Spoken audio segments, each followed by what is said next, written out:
الحمدللہ رب العالمین والعاقبۃ للمتقین الصلاۃ والسلام علی سید الانبیاء والمرسلین اما بعد فاعوذ باللہ من الشیطان الرجیم بسم اللہ الرحمن الرحیم اللہ وملائکتہ یصلون علی النبی یا ایہا الذین آمنوا صلوا علیہ وسلموا تسلیما الصلاۃ والسلام علیک یا سیدی یا رسول اللہ وعلی آلک واصحابک یا سیدی یا حبیب اللہ۔ آج انشاءاللہ تبارک و تعالی اللہ تبارک و تعالیٰ کی دی ہوئی توفیق سے اور حضور صلی اللہ تعالیٰ علیہ وسلم کے نظر عنایت سے حضور صلی اللہ تعالیٰ علیہ وسلم کا میلاد بیان کرنا، وہ میلاد جو حضرت آمنہ سلام اللہ علیہا یعنی حضور صلی اللہ تعالیٰ علیہ وسلم کی امی جان نے بیان کیا ہے، اس کو بیان کریں گے۔ آج سے کئی سال پہلے حضور صلی اللہ تعالیٰ علیہ وسلم کی والدہ نے بھی حضرت محمد مصطفیٰ صلی اللہ تعالیٰ علیہ وسلم کا میلاد بیان کیا ہے۔ گویا کہ آپ فرماتی ہیں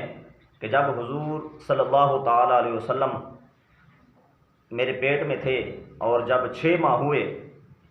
تو میں نے خواب میں ایک شخص کو دیکھا، تو وہ مجھے کہنے لگا کہ تیرے پیٹ میں جو بچہ ہے یہ افضل العالمین ہے۔ اور جب حضور صلی اللہ تعالیٰ علیہ وسلم کی ولادت قریب آئی تو ایک سفید رنگ کا پیالہ مجھے دیا گیا جو میں پی گئی ہوں۔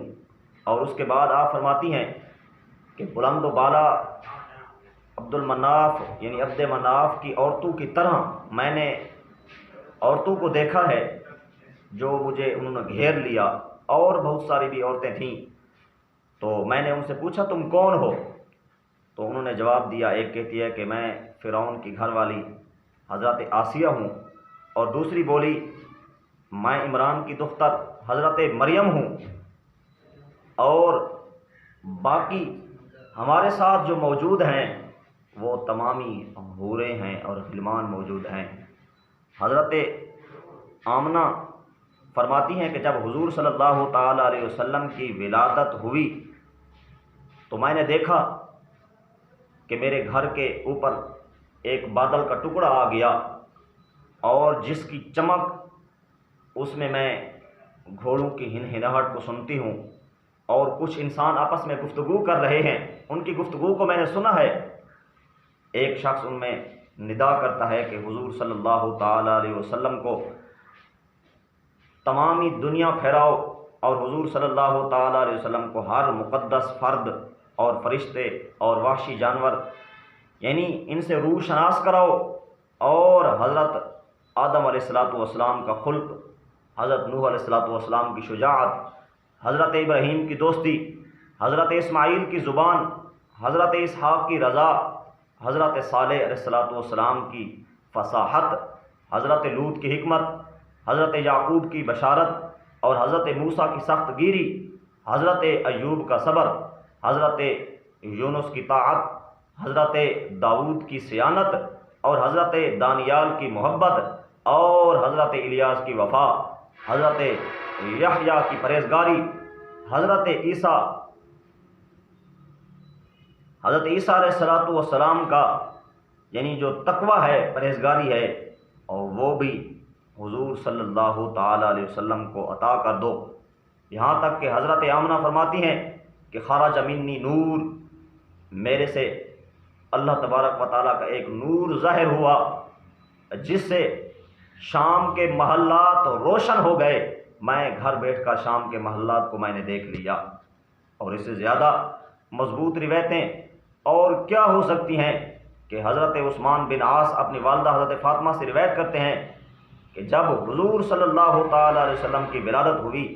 تو حضرت آمنہ کا کمرہ مبارک جو ہے وہ منور اور روشن ہو گیا۔ اور حضرت آمنہ بیان کرتی ہیں کہ حضور صلی اللہ تعالیٰ علیہ وسلم جب پیدا ہوئے، دنیا کے بچے ہی پیدا ہوتے ہیں، اور جب میرا بیٹا پیدا ہوا تو میں دیکھتی ہوں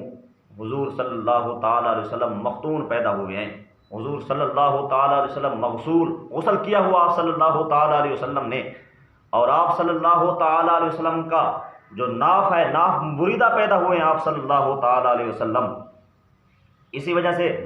حضرت ابن عمر روایت کرتے ہیں کہ حضور صلی اللہ تعالیٰ علیہ وسلم نے فرمایا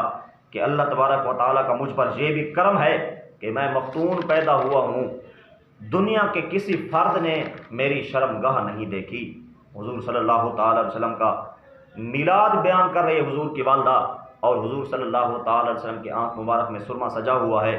واللیل کی زلفیں ہیں۔ حضور صلی اللہ تعالی علیہ وسلم دنیا میں تشریف فرما ہوئے،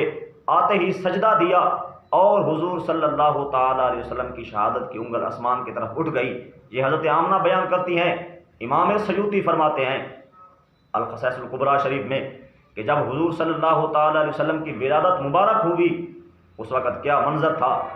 کہ ہر وہ شمال کے جانور جنوب کی طرف، جنوب کے جانور جو ہیں شمال کی طرف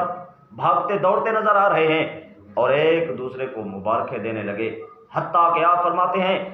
سمندروں اور دریاؤں میں رہنے والے جانور بھی ایک دوسرے کو ملے، اور انہوں نے بھی ایک دوسرے کو مبارکیں دیں کہ آج دنیا میں رحمت للعالمین نبی تشریف فرما ہوئے۔ تو حضرات گرامی،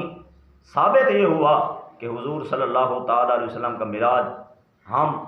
آج نہیں منا رہے، بلکہ کئی سال پہلے حضور صلی اللہ تعالی علیہ وسلم کا میلاد حضور کے صحابہ نے بھی منایا، حضور کی والدہ نے بھی بیان کیا، حتیٰ کہ حضور صلی اللہ تعالی علیہ وسلم خود بھی اپنا میلاد بیان کرتے تھے۔ حضور ہر سوموار کا روزہ رکھتے تھے۔ صحابہ کرام نے عرض کی یا رسول اللہ، یا حبیب اللہ، آپ ہر سوموار کا روزہ کیوں رکھتے ہیں؟ حضور نے فرمایا اسی دن میں پیدا ہوا ہوں، اور اسی دن مجھ پر وحی کی گئی ہے، قرآن مجھ پر نازل کیا گیا ہے۔ تو حضرات گرامی، یہ ثابت ہوا کہ حضور کا میلاد منانا شرک و بدعت نہیں، بلکہ ایک مستحسن اور مستحب عمل ہے، بلکہ سنت ہے۔ اور باقی اگر دوسرے مکتبہ فکر کے علماء کو دیکھا جائے تو انہوں نے اپنی کتابوں میں یہ لکھا ہے کہ حضور صلی اللہ تعالی علیہ وسلم کا میلاد منانا یہ مستحب اور مستحسن ہے۔ اللہ تبارک و تعالیٰ سے دعا ہے کہ دین متین کی صحیح سمجھ عطا فرمائے۔ وآخر دعوانا الحمد للہ رب العالمین۔